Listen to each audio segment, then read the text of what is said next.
ำรำพันผ่านแสงจันทร์ไปบ้านน้องเพ็ญคืนนี้พระจันทร์สวยเด่นโอ้น้องเพ็ญจะมองหรือเปล่าเหมือนโดนมีดเป็นข่าวน้องเห็นจะเป็นเจ้าสาวหากเจ้ามองเดือนสกาวจะเห็นเงาน้ำตาของพี่ไม่กล้ามางานฝากแสงจันทร์ส่องลาน้องเห็นฝากนวลแสงจันทร์สวยเห็น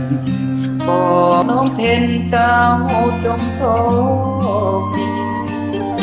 คู่เคียงเจ้ามาผูกไฟขาววันเข้าพิธีป้อนไข่เมื่อวันบ่ายสีคิดดี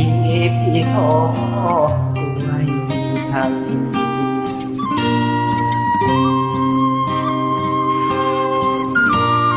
พี่คงเป็นได้เพียงแฟนเก่าได้ชมเพียงเงาแต่เขาได้ครองกายใจเหมือนฟังแล้วตื่นมาพบกับความปราชัยเห็นจ้าพี่ต่ำเกินไปต้องตัดใจขอลาไปก่อนฝากดวงจันทราส่องแสงมาอำลาน้องเพ็ญคืนใดที่จันทร์ลอยเด่นให้เจ้าเห็นถึงใจอาวรสัญญารักเก่าพี่ส่งคืนด้วยแสงเดือนรอบอกจันทร์ส่งถึงห้องนอนรวมอวยพรวิวาน้องเพ็ญ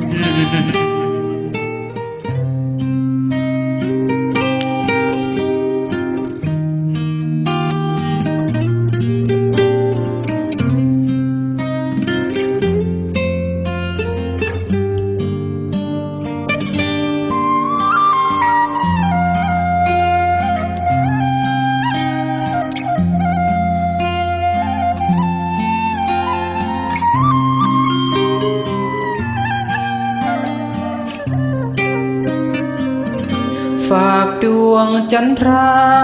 ส่องแสงมาอำลาน้องเพ็ญคืนใดที่จันทร์ลอยเด่นให้เจ้าเห็นถึงใจอาวรสัญญารักเก่าที่ส่งคืนด้วยแสงเดือนรอบอกจันทร์ส่งถึงห้องนอนรวมอวยพรวิวาน้อง